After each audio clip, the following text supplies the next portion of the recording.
La parole de Dieu nous apprend que nous ne moissonnons que ce que nous semons. Savez-vous que si vous avez besoin de miséricorde, vous devez d'abord la donner? Restez avec nous et laissez-moi vous expliquer davantage la puissance de la miséricorde.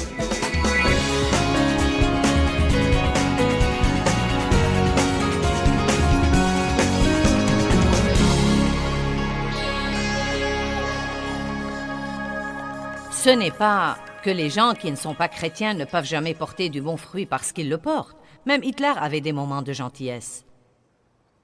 Mais le genre de fruit que Dieu nous donne de porter, remarquez que j'ai dit « nous donne de porter » parce que nous pouvons le porter.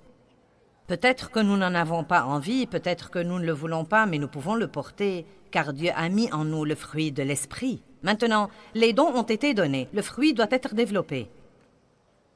Cela veut dire que vous devez travailler avec le Saint-Esprit pour extérioriser ce qui est en vous. Philippiens 2 dit « Travaillez à votre salut avec crainte et tremblement ». Il ne nous dit pas de travailler pour notre salut, car nous savons que nous sommes sauvés et justifiés par le sang de Jésus-Christ.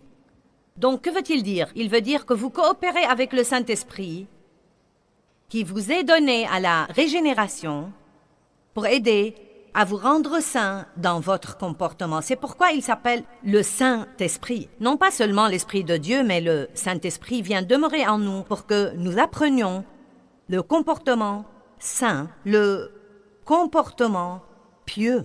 Le monde est affamé de Dieu. Mais il a eu tellement de déceptions, et malheureusement, beaucoup de gens fréquentent une église quelque part avec l'idée d'essayer avec Dieu, et ils sont déçus et ils ont maintenant l'impression que Dieu ne peut pas les aider. Nous sommes les représentants de Dieu sur la terre. Je pense que c'est absolument l'une des choses les plus sérieuses que nous puissions imaginer. Nous sommes les représentants personnels de Dieu sur la terre. La Bible dit qu'il lance son appel au monde à travers nous.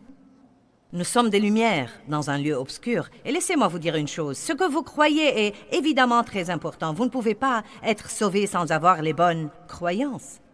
Mais après avoir réglé ça, notre conduite est la seconde chose la plus importante. Ma conduite est plus importante que mon compte bancaire. Elle est plus importante que la dimension de mon ministère. Elle est plus importante que ma santé physique permanente. Ma conduite est très importante pour Dieu. Et elle devrait être très importante pour chacun de nous. J'ai demandé hier soir, sans exiger de réponse, mais j'ai demandé combien d'entre vous ont vraiment étudié l'amour et tous les autres fruits de l'esprit dans leur marche avec Dieu. Combien de livres avez-vous sur l'amour? Combien de livres avez-vous sur le fruit de l'esprit? Combien de CD ou combien de DVD avez-vous sur l'amour ou sur le fruit de l'esprit? Si vous n'étudiez pas la marche dans l'amour et si vous n'étudiez pas le fruit de l'esprit, ils ne seront jamais développés en vous. Le Christ est à l'intérieur de vous sous forme de graines et les graines doivent être arrosées et nous les arrosons avec la parole de Dieu. Dieu s'attend à ce que nous vivions à un niveau complètement différent des gens moyens, ordinaires. Les incroyants peuvent être gentils parfois, mais ils ont du mal à être gentils avec ceux qui ne sont pas gentils avec eux. Nous sommes appelés à quelque chose de différent. Nous sommes appelés à aimer nos ennemis, à être gentils avec les impolis, à donner sans rien attendre en échange, à donner à ceux qui ne le méritent pas, et nous allons beaucoup en parler aujourd'hui, car nous allons focaliser sur la miséricorde et la gentillesse. La miséricorde est la chose la plus extravagante que j'ai jamais vue. Elle est absolument la chose la plus déraisonnable et la plus extravagante que j'ai jamais vue. La miséricorde que Dieu nous donne devrait nous stupéfier et devrait nous émerveiller. Et nous devons être prêts à donner ce que Dieu nous a donné. Dieu ne nous donne pas quelque chose pour que nous soyons un centre de rétention ou un réservoir. Il veut que nous soyons un canal à travers lequel il peut le transmettre aux autres. Voyez, vous le connaissez maintenant.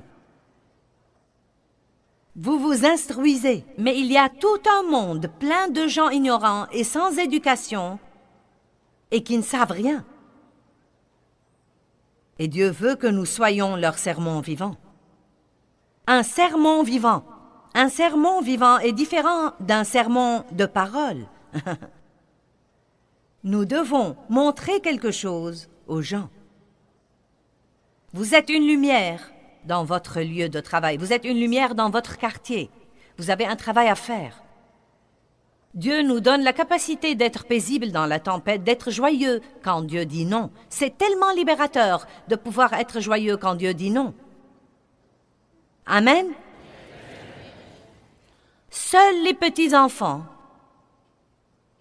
peuvent être heureux quand ils font à leur idée. Eux seuls devraient pouvoir être heureux seulement quand ils font à leur idée. Les adultes ne devraient pas être comme ça.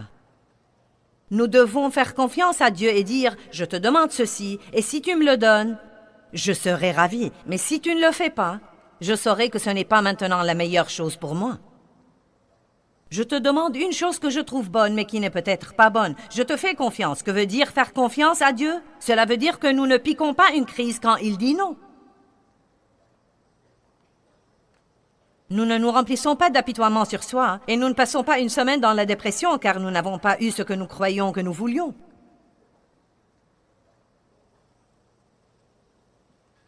Le genre de choses auxquelles Dieu nous appelle, c'est de présenter l'autre jour, de faire le 1000 supplémentaire, de faire de bonnes œuvres en secret, sans avoir besoin d'être applaudi. Le genre de choses auxquelles Dieu nous appelle, c'est de ne pas enregistrer les méfaits. Vous ne pouvez pas dire, eh bien, c'est la 3e fois que tu me fais ça. Car vous ne savez pas combien de fois il l'a fait auparavant. Car quand il le fait, vous lui pardonnez et vous oubliez et vous refusez de le noter. N'est-ce pas ridicule d'aller à Dieu et de lui dire « Oh Dieu, pardonne-moi, je sais que j'ai fait ça auparavant. » Et il vous répond « Oui, c'est vrai, et c'est la 23e fois que tu fais ça. » L'amour n'enregistre pas les méfaits. Maintenant, je sais que nous penserons immédiatement « Ce genre de vie est impossible. » Non, il est vraiment possible car Dieu nous a préparés pour une vie pareille si nous apprenons à permettre à ce fruit, à ce beau fruit, de se développer en nous. Matthieu 5, 46 et 47. Je vais revenir un peu en arrière. Allons au verset 44. « Mais moi je vous dis, aimez vos ennemis et priez pour ceux qui vous persécutent. Quand quelqu'un vous fait du mal, vous devriez commencer à prier pour lui. Pour montrer que vous êtes les fils de votre Père qui est dans les cieux, pour le montrer, nous devons montrer quelque chose. Car il fait lever son soleil sur les méchants et sur les bons, et il fait pleuvoir sur les justes et sur les injustes. Car si vous aimez ceux qui vous aiment, quelle récompense méritez-vous? Les publicains aussi ne font-ils pas ainsi? » Et il utilise le mot publicain parce qu'ils étaient des gens très maudits à l'époque. « Et si vous saluez seulement vos frères, que faites-vous de plus que les autres? Les païens, les nations, les incroyants ne font-ils pas ainsi? Soyez donc parfaits. » Maintenant, le mot parfait nous fait peur et nous devons comprendre ce qu'il veut dire. Il veut dire devenir mûr. Il veut dire que vous êtes dans un voyage où vous avez un cœur parfait envers Dieu et que vous persévérez vers cette marque de perfection. En d'autres termes, vous décidez de vous lever tous les jours et vous étudiez et vous priez et vous voulez être à l'image de Christ. Vous voulez aller au monde et le représenter. Vous voulez que votre conduite soit le fruit de Dieu dans votre vie. Quand vous vous êtes marié avec le péché, vous avez porté du fruit pour le péché. Mais maintenant que vous vous êtes marié avec Dieu, la Bible dit que vous devez porter du fruit pour Dieu. Amen. Peut-être qu'une partie de notre problème, c'est que nous ne sommes pas encore mariés avec Jésus et que nous sortons toujours avec lui. Allez maintenant. C'est pourquoi certaines de nos prières ne sont pas exaucées, bien que nous prions au nom de Jésus. Vous ne prenez pas vraiment le nom de quelqu'un avant de l'épouser. Je n'ai pas pris le nom de Dave quand nous sortions ensemble.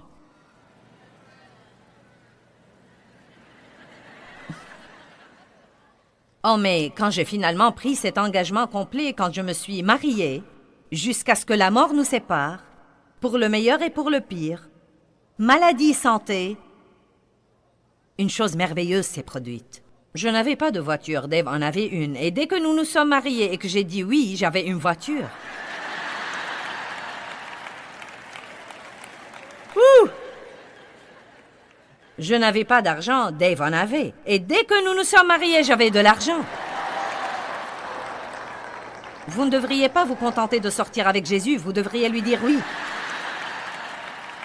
Allez maintenant, je parle d'un engagement complet. Je parle d'un autre niveau. Amen? D'un autre niveau.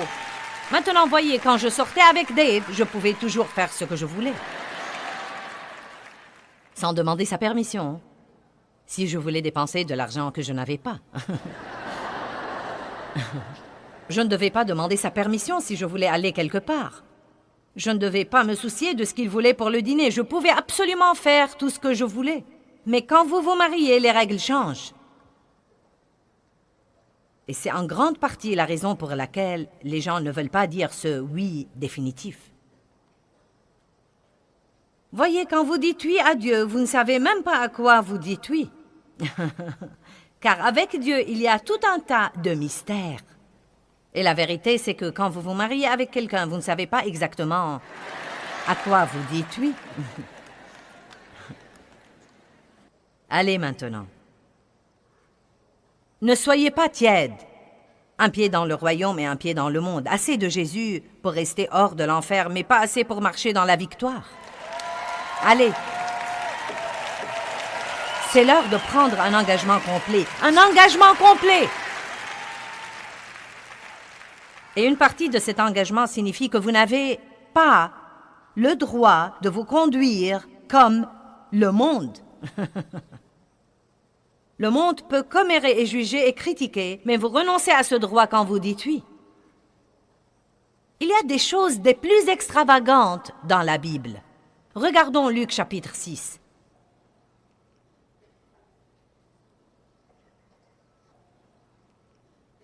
Il semble si injuste que Dieu nous demande d'aimer nos ennemis. Mais la chose surprenante, c'est que c'est tellement libérateur. C'est tellement libérateur quand vous n'êtes pas obligé de vivre en colère contre tous ceux qui vous ont maltraité.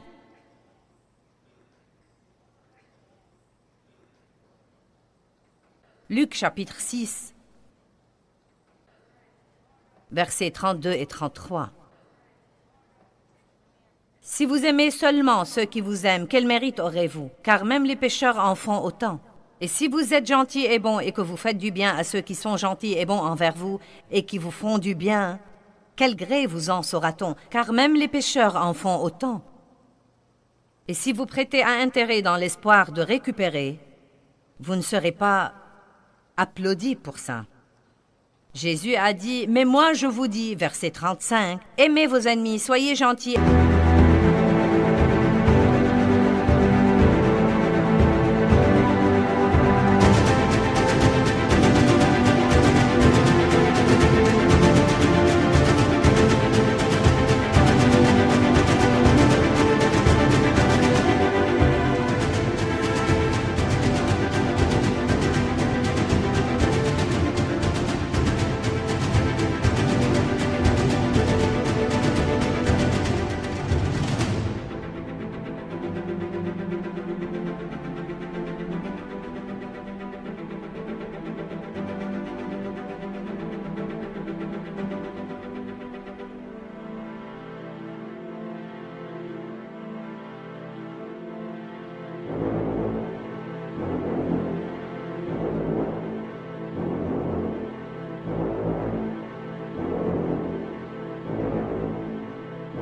Et faites du bien, rendez service pour que quelqu'un en profite et prêtez sans rien espérer en échange en considérant que rien n'est perdu. Ah mon Dieu! Et la liste n'en finit pas. Puis il parle de la miséricorde et de la compassion sympathisante et de ne pas juger les autres. Donnez et il vous sera donné. On versera dans votre sein une bonne mesure, serrée, secouée et qui déborde. Aïe, aïe, aïe, aïe. Maintenant, l'amour est le thème central du christianisme. Regardez-moi et laissez-moi vous dire une chose. Vous ne pouvez pas être un chrétien et ne pas aimer. Ce sont deux mots contradictoires. Vous ne pouvez pas faire ça. Pourquoi? Parce que Dieu est amour. C'est ce qu'il est. Et donc, comme un disciple de Dieu qui se consacre aux voies de Dieu, vous ne pouvez pas dire « j'aime Dieu, mais je ne peux pas supporter les gens ». En fait, la Bible dit que si vous dites que vous aimez Dieu, mais que vous haïssez votre frère, vous êtes menteur. Je n'invente pas ça, c'est exactement ce qu'elle dit. Si vous dites que vous aimez Dieu, mais que vous haïssez votre frère, vous n'avez jamais aimé Dieu et vous ne le connaissez pas parce qu'il est amour. Donc nous devons apprendre tout ce que nous pouvons apprendre sur l'amour, car chaque fois que nous apprenons quelque chose sur l'amour, nous apprenons sur Dieu. Et plus vous marchez dans l'amour, plus vous connaissez Dieu, et plus vous avez de l'expérience avec Dieu. Il ne nous demande jamais de faire quelque chose qu'il ne nous donne pas la possibilité de faire. Je veux vous dire un mot sur la colère avant de continuer. Il y a trop de gens en colère dans le monde. Trop de gens en colère de ce qui est devenu leur vie et des choses qui, à leur avis, ne sont pas bonnes et justes. Et il y a trop de gens, dont trop de chrétiens, qui sont en colère. Il y a beaucoup de chrétiens en colère. Et Dieu m'a mis dans le cœur quelque chose sur la colère qui, à mon avis, donne à réfléchir. Et c'est ce qu'il a dit. Quand vous êtes en colère contre quelqu'un, vous vous en prenez à tout le monde. C'est vrai. Je sais que je l'ai fait. J'étais furieuse parce que mon père m'avait violée et je m'en prenais à Dave. Quand nous avons cette colère en nous, elle se manifestera d'une façon ou d'une autre à tous les gens qui nous entourent. Donc nous devons nous débarrasser de la colère. La colère ne favorise pas la justice que Dieu désire. Maintenant, vous savez, le fruit de l'esprit est en fait la gentillesse. Il parle de la gentillesse. Mais la miséricorde, c'est la gentillesse au-delà de ce qui est juste. Donc il ne faut pas parler seulement de la gentillesse. La miséricorde est absolument la chose la plus extravagante et la plus déraisonnable. Plus vous pensez à la miséricorde, plus vous vous étonnerez. Elle donne des bénédictions imméritées et arrête la punition méritée. Amen. Mais nous avons tendance à vouloir faire payer les gens. Quand je parcourais mes notes, j'ai trouvé un exemple que j'avais utilisé il y a très longtemps quand j'ai donné un enseignement sur le fruit de l'esprit. Et ma fille, qui était adolescente à l'époque, avait une prescription. J'ai oublié de quoi il s'agissait. Je pense que c'était une crème dont elle avait besoin pour son visage. Et elle a perdu la prescription et nous avons dû la remplir à nouveau. Puis elle a brûlé un sac de pépites de chocolat. Nous essayons de faire des biscuits et elle les a laissés trop longtemps et elle les a brûlés et donc nous avons dû les remplacer. Et il y a eu 2 ou 3 incidents. Elle en était... Vous savez, elle en était à une étape où c'était une chose après l'autre, après l'autre. Vous savez de quoi je parle. Ça vous est-il jamais arrivé avec Dieu? C'est comme... Et je lui ai dit, tu vas payer ce truc. Tu vas payer ce truc. Et donc, quelques jours plus tard, j'ai trouvé 12 $ posés sur ma commode coiffeuse avec une note qui dit « Voilà l'argent pour payer mes erreurs. » Eh bien, j'enseignais sur la miséricorde ce soir-là. J'avais étudié toute la matinée pour enseigner sur la miséricorde ce soir-là. Je lui ai dit « Heureusement pour toi que j'enseigne sur la miséricorde ce soir. » Et je me suis rendu compte que lui faire payer n'était pas la façon de faire de Dieu. N'êtes-vous pas content que Dieu ne vous fasse pas payer? Laissez-moi vous poser une question. Y a-t-il quelqu'un en ce moment dans votre vie à qui vous faites payer?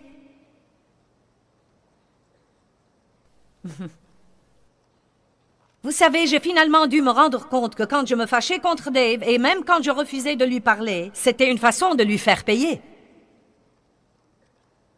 Je crois que l'un des moyens de faire payer les gens, c'est de les exclure de nos vies. Allez maintenant. Vous dites, eh bien maintenant, minute Joyce, je ne vais pas être un paillasson pour tout le monde. Si j'agissais comme si de rien n'était, il recommencerait à n'en plus finir. Eh bien, vous savez, la Bible parle beaucoup de la justice, et Dieu est fanat de justice, et la justice veut dire réparer les méfaits. Mais de même, la Bible ne dit jamais que nous sommes censés nous faire justice nous-mêmes. Allez maintenant, je veux que vous m'écoutiez ce matin. En fait, elle nous dit exactement le contraire. Elle nous dit, tâchez diligemment de rendre justice aux autres, et comme vous faites ça, je rendrai justice à votre vie. Vous ne m'avez pas entendu. Voyez, si quelqu'un vous a maltraité, maintenant je ne dis pas de laisser les autres vous maltraiter, ce n'est pas ce dont je parle. Mais je dis que peut-être vous travaillez avec un collègue impoli. Eh bien, vous savez, je suggère que vous soyez comme... Voyez ce qu'il y a de merveilleux chez Jésus, c'est que rien ne le changeait. Allez, quoi qu'il arrive, il était toujours ce qu'il était, il était amour. Il n'y avait aucun changement. La chose la plus proche à ça que j'ai jamais vue était dans les premières années de ma relation avec Dave. Et quoi que je faisais, Dave ne changeait pas. Maintenant, vous savez, il ne me laissait pas... Ce n'est pas qu'il ne me disait rien, non, mais il me disait « Tu dois arrêter de te comporter comme ça, ou tu ne vas pas me parler comme ça, ou si c'est comme ça que tu vas te comporter, je vais aller quelque part jusqu'à ce que tu te calmes. » Ce n'est pas qu'il ne prenait jamais de mesures, mais... Il était toujours le même. C'était plutôt comme « Je suis prêt à t'aimer si tu me laisses t'aimer, mais sinon, je n'y peux rien. » Mais il n'a pas perdu sa joie, il n'a pas perdu sa paix, il n'a pas changé sa personnalité. Et voyez, Jésus est comme ça, il est le même hier, aujourd'hui et éternellement. Il est qui il est, et si nous pouvons apprendre à recevoir ça, voyez, c'est ce dont le monde a besoin. Et je sais bien que je demande aux gens de faire un énorme sacrifice. Je me rends compte que ce n'est pas facile. Je me rends compte que vous devez apprendre à ignorer pratiquement tout ce que vous ressentez à propos de tout pour faire cette chose que Dieu vous demande de faire.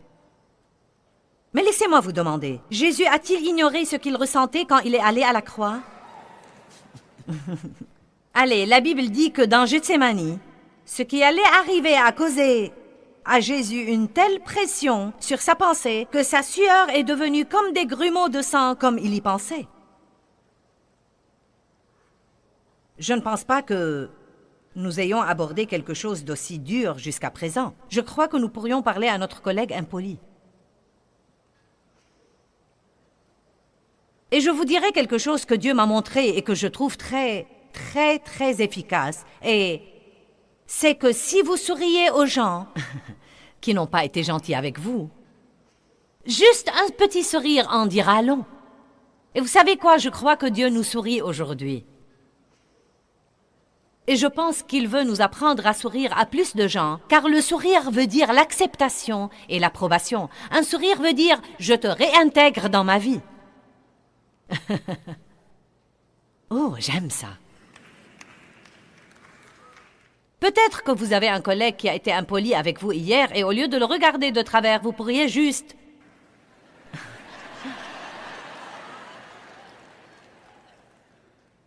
À ce moment-là, il dira « Je n'arrive pas à le croire ». Je me rends compte que cette chose que Dieu nous demande de faire, cette chose dont il m'a poussé à vous parler, je me rends compte que c'est tout un autre niveau. J'aimerais penser que tout le monde ici et tous ceux qui nous regardent à la télé, où que vous soyez dans le monde, quelle que soit la langue dans laquelle vous nous écoutez, j'aimerais penser que tout le monde dit « C'est une idée merveilleuse, Joyce, je suis pour ».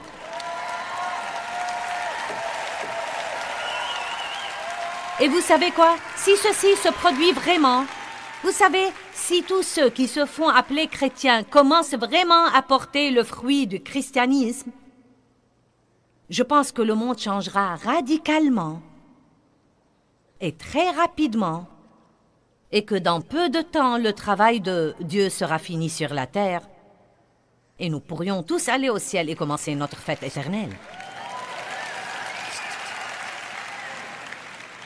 J'ai passé trop d'années à essayer de me venger des autres pour ce qu'ils m'avaient fait. J'étais fâchée contre des gens qui se fichaient pas mal de ce que je sois fâchée parce qu'ils étaient en train de s'amuser. J'ai passé trop d'années à essayer de faire payer à des gens qui ne pouvaient pas payer.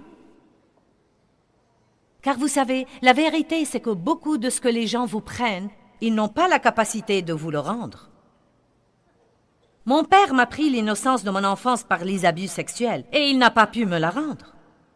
Mais Dieu nous promet le double pour nos ennuis passés. Voyez, Dieu a un tout autre niveau et un système aussi. Il ne vous rend pas seulement ce que vous avez perdu. Un être humain, tout au plus, même s'il pouvait le faire, ne vous rendrait que ce que vous avez perdu. Mais Dieu peut vous rendre le double de ce que vous avez perdu. Et il le fera. Mais ce qu'il vous demande de faire pour semer les graines pour votre moisson, si vous voulez vraiment la justice dans votre vie, c'est de rendre justice à quelqu'un d'autre. C'est exactement pourquoi nous sommes occupés dans notre ministère à nourrir les orphelins, à aider les veuves, à donner l'aide médicale aux gens qui n'ont aucune capacité d'avoir une aide pour leurs douleurs et leurs maladies. C'est pourquoi nous aidons les jeunes femmes qui ont été enlevées dans l'industrie du trafic. Laissez-moi vous dire une chose. Il y a de l'injustice de l'Est à l'Ouest, du Nord au Sud. Il y a tant de gens à qui il arrive des choses qui ne devraient pas leur arriver, et Dieu méprise l'injustice, mais il aime et honore et récompense les gens qui travaillent pour rendre justice. Oubliez votre propre justice et commencez à rendre justice à quelqu'un d'autre, et Dieu vous rendra justice. Vous commencez à vous réchauffer, mais vous n'êtes pas encore trop chaud. Voyez, parfois, nous ne pouvons pas dépasser notre douleur passée. Et nous avons même cette pensée, eh bien, comment pourrais-je aider quelqu'un d'autre? Regarde le gâchis de ma vie. Vous aurez toujours votre gâchis si vous n'apprenez pas à le dépasser et à aider les autres. C'est comme ça que travaille le système de Dieu. Donnez et il vous sera donné. Une bonne mesure, serrée, secouée et qui déborde.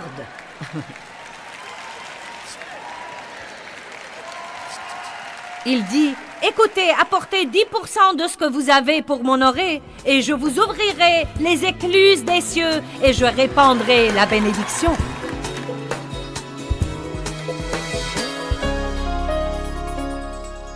Eh bien, Dieu nous donne le fruit de l'esprit.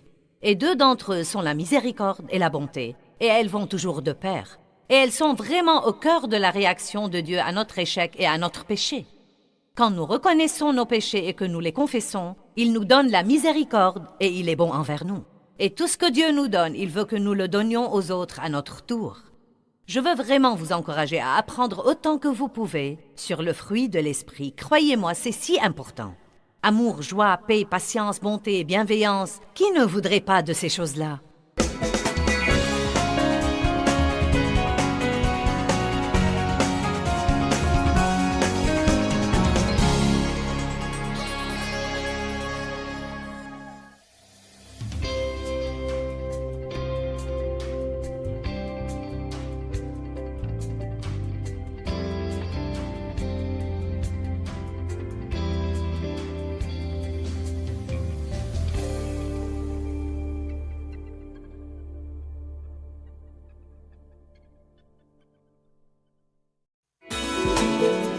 Je crois que la capacité d'être miséricordieux et bon fera de vous une personne très puissante.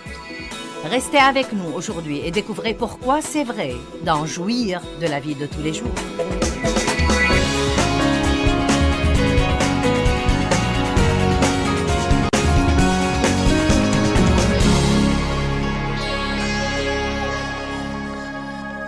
Il faut que nous ayons le sens de la justice, mais sans le diriger vers nous. La plupart de nous ont un sens intense de la justice. Nous sentons quand on ne nous traite pas comme il faut. Et ce sens de la justice est bon, mais il ne doit pas être dirigé vers nous. Il doit être dirigé vers les autres qui souffrent. Combien d'entre vous voient la beauté du plan de Dieu? Vous voyez, voilà la chose que je n'ai pas pu comprendre pour longtemps. Dieu ne me permet pas de m'aider moi-même, alors que j'essaie d'aider les autres qui ont le même problème. Exaspérant! C'est comme si je peux venir vous encourager. Pourquoi donc ne pourrais-je pas résoudre mon problème?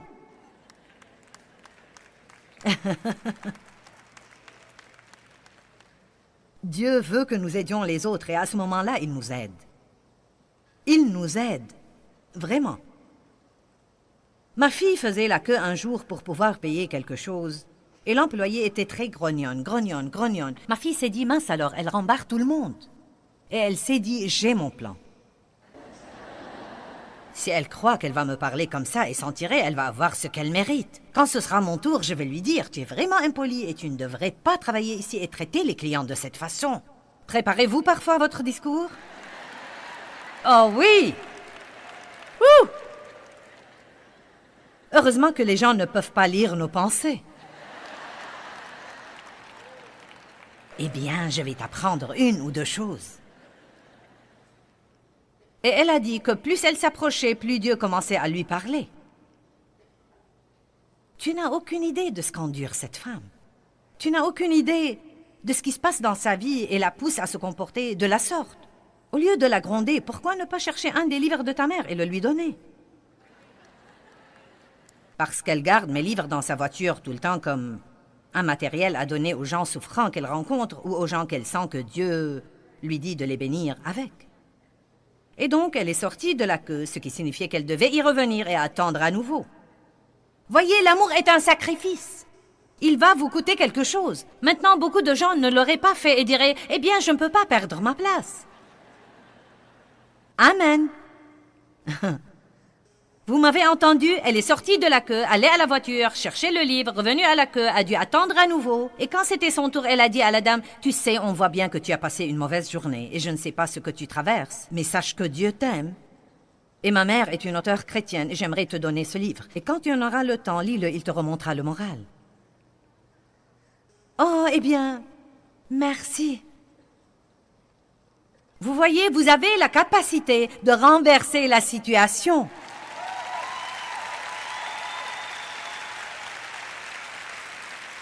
Mais vous devez être prêt à vivre à un niveau tout à fait différent. Maintenant, vous savez, je crois qu'il y a des moments où nous ne devons pas laisser les gens nous maltraiter, où nous devons dire, tu sais quoi? Non, mais vraiment, tu ne devrais pas me parler comme ça. Mais quand nous faisons ça, nous devons le faire pour leur bien et non pas le nôtre. Je crois que nous devons le faire parce que nous savons qu'ils se font du mal en se comportant de la sorte. Nous devons nous débarrasser de tout ce soin de soi. Pourquoi ne pas prendre votre retraite du soin de soi et faire une grande fête de retraite? Car certains d'entre vous prennent soin d'eux-mêmes depuis très longtemps et ils ne font pas du bon travail en le faisant. Amen?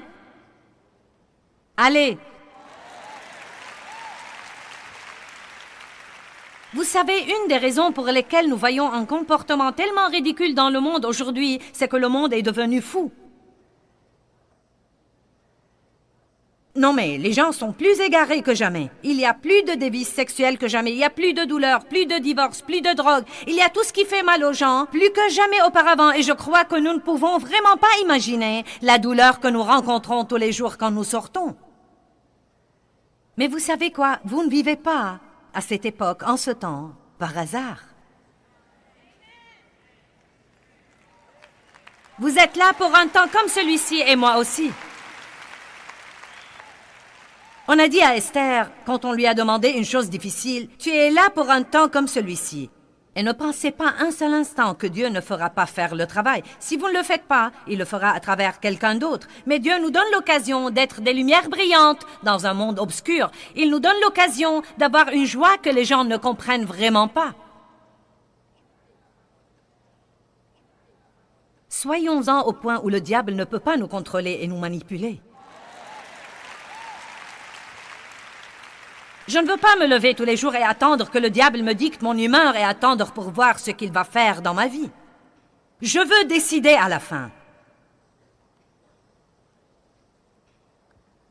La miséricorde et la bonté de Dieu quand il a été pendu à la croix pour payer nos péchés. Oh mon Dieu! Vous savez quoi? Je veux vous le lire. Ésaïe 53.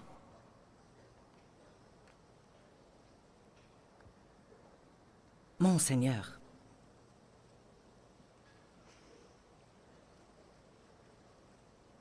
À propos, hier soir, 600 personnes environ ont reçu le Christ.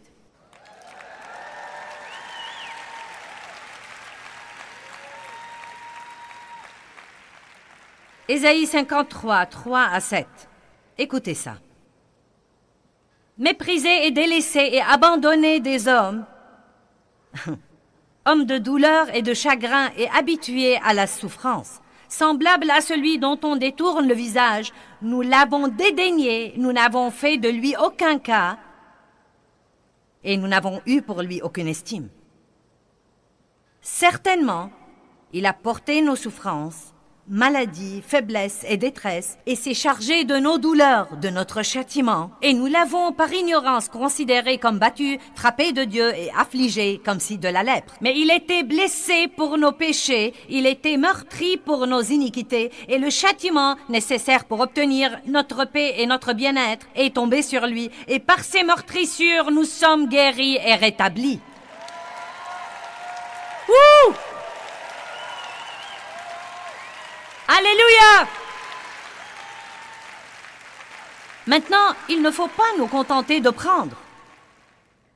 Il ne faut pas nous contenter de dire « Oh Dieu, c'est très cool, je prends ça. » Nous devons aussi dire « Et je suis prêt à le donner. » Je veux être comme le Christ, je veux être moulé sur ton image. Je veux mourir au moins. Enlève-le-moi de ma pensée. Je veux vivre à un niveau tout nouveau. Je ne veux absolument pas que vous viviez au même niveau qu'auparavant. Je veux que vous vous souveniez de cette conférence. Je veux que vous vous souveniez de cette date et de cette heure dans votre vie. Et je veux que vous soyez capable de dire d'ici 5 ans ou d'ici 1 an, c'est le week-end où je me suis élevé à un niveau tout nouveau. Un niveau tout nouveau. Ouh!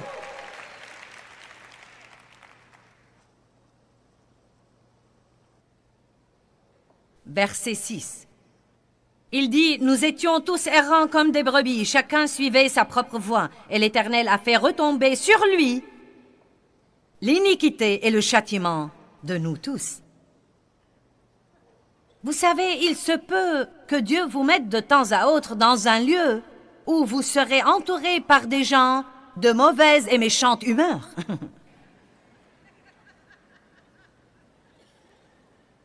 Et il veut que vous soyez une épître vivante. Ils ont besoin de plus que votre autocollant. Ils ont besoin de plus que la croix autour de votre cou. Ils ont besoin du fruit. Vous les reconnaîtrez à leurs fruits. Verset 7. Il a été opprimé, et pourtant quand il a été affligé, il a été soumis et, pouvez-vous le supporter? Il n'a pas ouvert sa bouche. Oh oh! Maintenant, c'est plus que nous ne pouvons supporter. Allez, c'est vrai! Quand il a été maltraité, il n'a pas dit « Je n'arrive pas à croire que vous me traitiez de la sorte ». C'est la 3e fois que vous faites ça, vous n'aurez jamais l'occasion de recommencer. Il n'a pas ouvert sa bouche.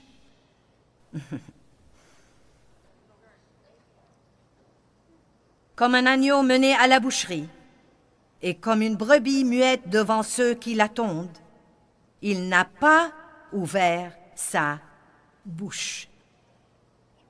Vous savez, vendredi n'était pas un jour très cool dans la vie de Jésus.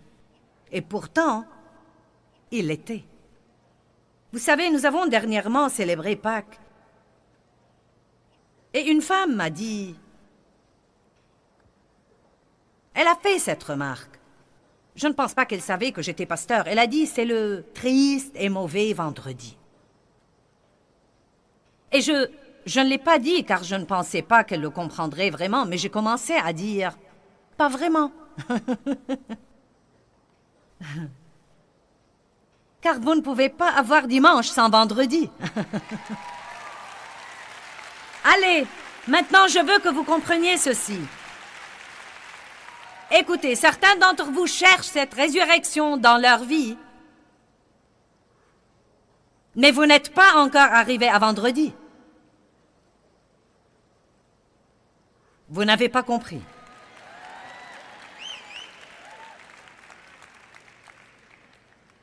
Vous voyez, le seul moyen d'arriver au point où les gens impolis et pas très gentils, qu'on peut appeler des ennemis, n'auront aucun pouvoir sur vous, c'est de vivre de ce côté-là de la croix. Il y a deux côtés dans la croix. Il y a le côté de la mort et le côté de la résurrection. Et Dieu veut que vous viviez de l'autre côté.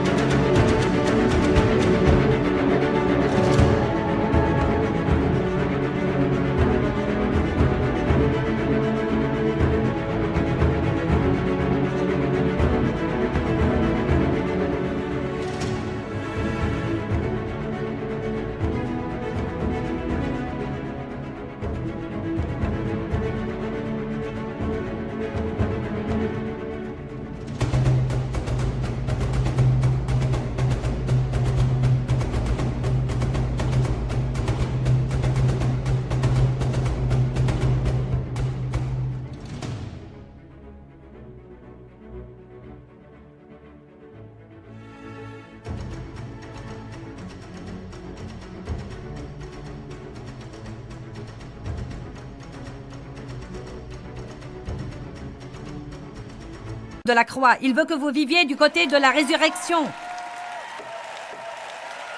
Amen? Qui comprend ce que je dis? Allez, il n'y a pas de victoire sans la résurrection. Si Jésus s'était enfui de la croix, nous n'aurions jamais eu le dimanche matin. C'est pourquoi, dans le jardin de Gethsémani, il savait que, bien que la douleur dans sa pensée et dans ses émotions fût tellement insupportable qu'il ne savait pas comment la supporter, il a finalement dit, sur cette croix, Père, entre tes mains je remets mon esprit. Vous savez quoi? Nous disons toujours que nous croyons que l'Éternel affermit nos pas et que nos temps sont dans sa main. C'est des déclarations à résonance spirituelle à faire dans la prière. Oh oui, Seigneur, que ta volonté soit faite. Nous pouvons prêcher les autres. Eh bien maintenant, vous savez, l'Éternel affermit vos pas. Vos temps sont dans sa main. Quand une fille célibataire qui approche de la quarantaine et qui n'est pas sortie avec un homme depuis 15 ans vous dit que c'est dur, vous lui dites, eh bien, patiente-toi, tu sais, tes temps sont dans sa main. Et je sais qu'elle aurait aimé vous étrangler parce qu'elle l'a déjà entendu 5000 fois. Allez, oh, nous pouvons prêcher tous les autres. Si nous croyons que l'Éternel affermit nos pas à ce moment-là, vous savez quoi? L'Éternel a affermi mes pas quand je suis entrée dans ce magasin où se trouvait cet employé pitoyable et lamentable. Mais vous savez ce que j'ai commencé à faire? J'ai commencé à prier pour elle. Peut-être que personne ne priait pour elle, mais j'ai commencé à prier pour elle. Dieu a commencé à se servir de moi ce jour-là. Allez, nous voulons que Dieu se serve de nous. Mais avec qui nous voulons vraiment qu'il se serve de nous? Avec des personnes agréables, douces, gentilles, qui se comportent déjà comme il faut. Je déteste quand les gens me disent « Prie avec moi pour que j'ai un autre travail. Je suis le seul chrétien là où je travaille. » Allez, sans blague. Vous êtes le seul chrétien là où vous travaillez et vous voulez les laisser dans l'obscurité? Pour que vous soyez à l'aise?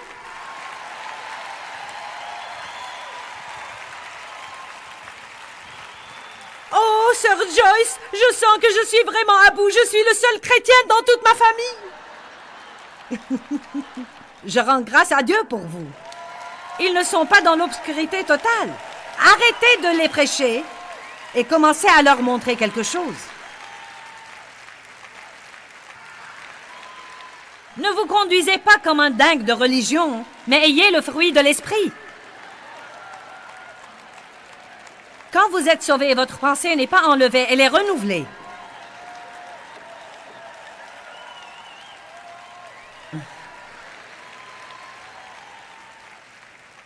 Si vous êtes le seul chrétien au travail et que vous vous promenez le casque sur les oreilles en faisant...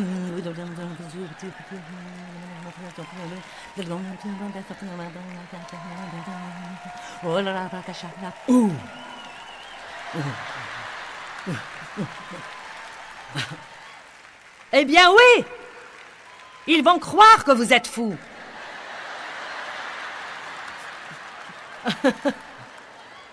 Pourquoi ne vous comportez pas comme une personne normale? Mais à un autre niveau. Allez, normal, mais à un autre niveau. Combien d'entre vous ont compris ça? Normal, mais à un nouveau niveau. Ouh! Car Dieu a tant aimé le monde qu'il a donné son Fils unique afin que quiconque croit en lui ne périsse point, mais qu'il ait la vie éternelle. Qu'êtes-vous prêt à donner? Que suis-je prête à donner? Pourrais-je être mal à l'aise pour un jour?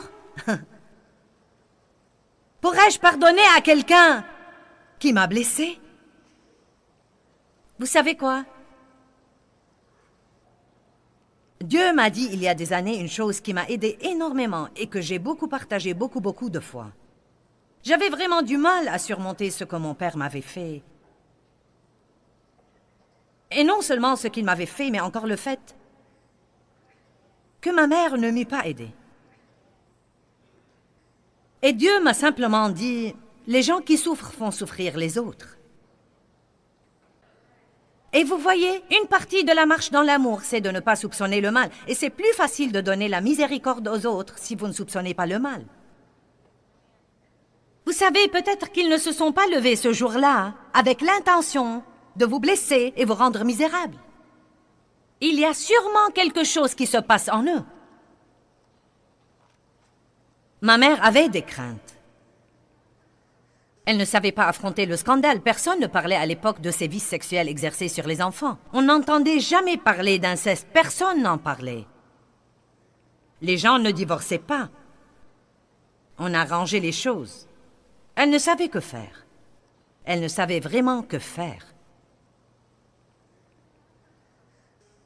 Mon père m'a finalement dit, quand il s'est excusé de moi quand j'avais la cinquantaine, et je le crois, aussi ridicule que ce soit, je le crois, il m'a dit, je n'avais aucune idée que ce que je te faisais te ferait le mal que ça t'a évidemment fait. Oprah n'était pas à la télé à l'époque pour éclairer les gens sur les effets des abus sexuels sur enfants.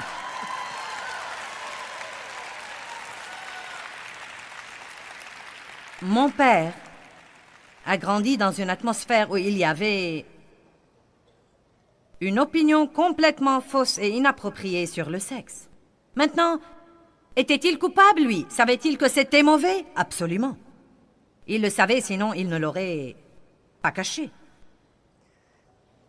Mais je ne crois vraiment pas qu'il comprenait vraiment que ses actions égoïstes, si ce n'était la grâce de Dieu, auraient détruit ma vie. Je ne crois pas qu'il comprenait qu'il massacrait ma personnalité et qu'il va falloir des années et des années de la parole de Dieu pour la restaurer.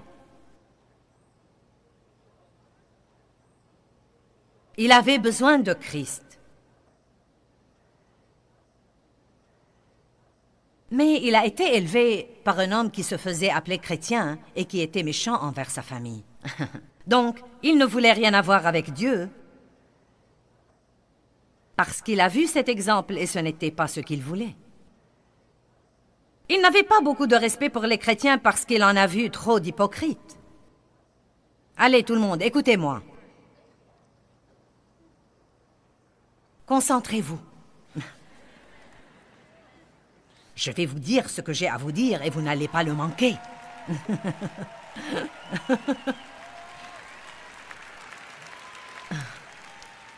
L'ennemi ne veut pas que vous compreniez ça.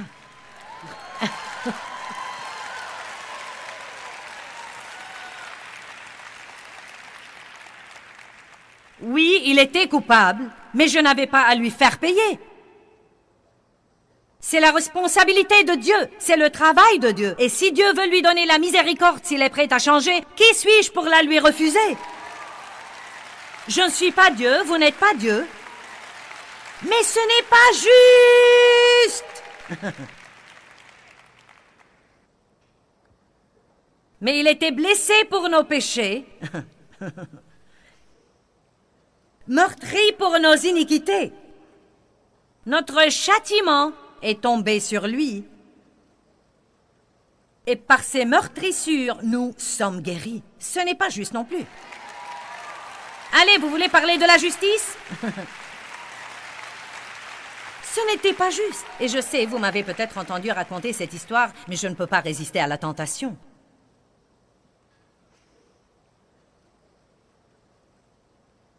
Quand j'approchais de la soixantaine, mes parents étaient âgés. Dieu m'a demandé de faire la chose la plus ridicule, la chose la plus extravagante. Amène-les d'où ils vivent, à Saint-Louis, à 300 kilomètres de distance.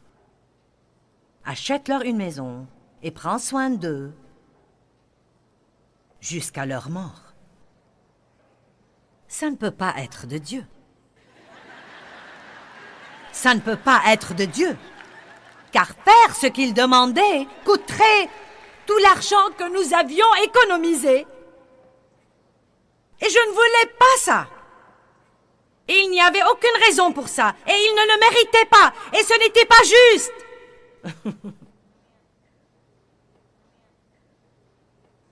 Mais je ne sais pas si vous l'avez remarqué ou pas, Dieu ne change pas d'avis. Soit il nous change, soit nous restons misérables. Maintenant, croyez-moi, je n'ai pas le temps de rentrer dans tout ça, mais finalement, Dieu a fait à son idée et nous avons fait ce qu'il voulait. 3 années se sont écoulées et mon père était toujours méchant. Mais le jour est venu. Allez! Le jour de paye est venu! Oh, laissez-moi vous dire une chose, Dieu ne saute jamais le jour de paye. Allez, continuez à être fidèles, vous aurez un jour de paye. Le jour d'action de grâce. Et je trouve ça plutôt approprié. C'était comme si Dieu me disait « Merci Joyce pour m'avoir obéi ». Oula! Mon père m'a appelé et il m'a dit « Je veux que tu saches à quel point je regrette ce que je t'ai fait. » Il m'a dit « Je n'avais aucune idée que ce que je te faisais te ferait tout le mal que ça t'a fait. » Il a dit « J'ai vu ces programmes à la télé qui disent que ça gâche la vie. » Et il a dit « Je suis très désolé. » Ça faisait une 40aine d'années qu'il n'a jamais été désolé. Mais voici ce qu'il a dit. « Ça fait 3 ans. Nous avions acheté la maison 3 ans auparavant et nous avions pris soin de lui. » Il a dit « Ça fait 3 ans que je veux m'excuser, mais je n'avais pas le courage. » Ce jour-là, nous l'avons mené au Seigneur. 10 jours plus tard, nous l'avons baptisé. Mon père est devenu une nouvelle créature. Allez, mon père est devenu une nouvelle créature.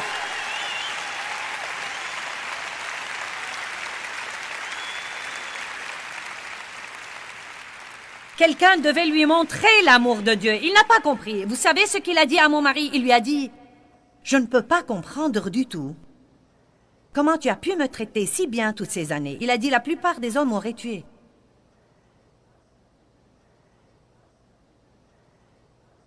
J'essaie de te montrer l'amour de Dieu, Frank. Je veux que tu saches que Dieu t'aime. Allez! Maintenant, laissez-moi vous dire ça. Je crois que c'est la chose la plus extraordinaire que Dieu m'ait jamais donné la grâce de faire dans tout mon ministère. Et je crois que ça a...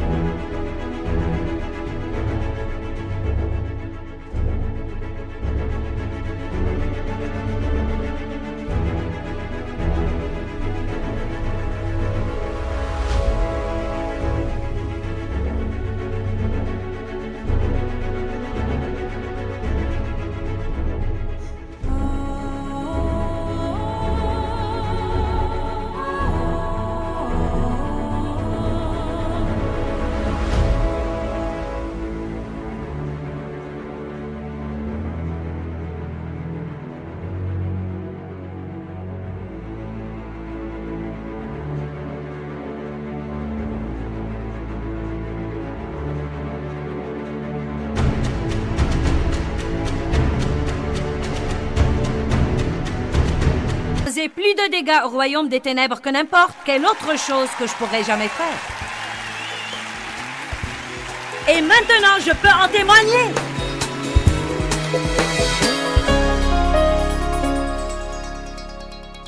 Eh bien, Dieu nous donne le fruit de l'esprit. Et deux d'entre eux sont la miséricorde et la bonté. Et elles vont toujours de pair. Et elles sont vraiment au cœur de la réaction de Dieu à notre échec et à notre péché. Quand nous reconnaissons nos péchés et que nous les confessons, il nous donne la miséricorde et il est bon envers nous. Et tout ce que Dieu nous donne, il veut que nous le donnions aux autres à notre tour. Je veux vraiment vous encourager à apprendre autant que vous pouvez sur le fruit de l'esprit. Croyez-moi, c'est si important. Amour, joie, paix, patience, bonté, bienveillance. Qui ne voudrait pas de ces choses-là?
Bye.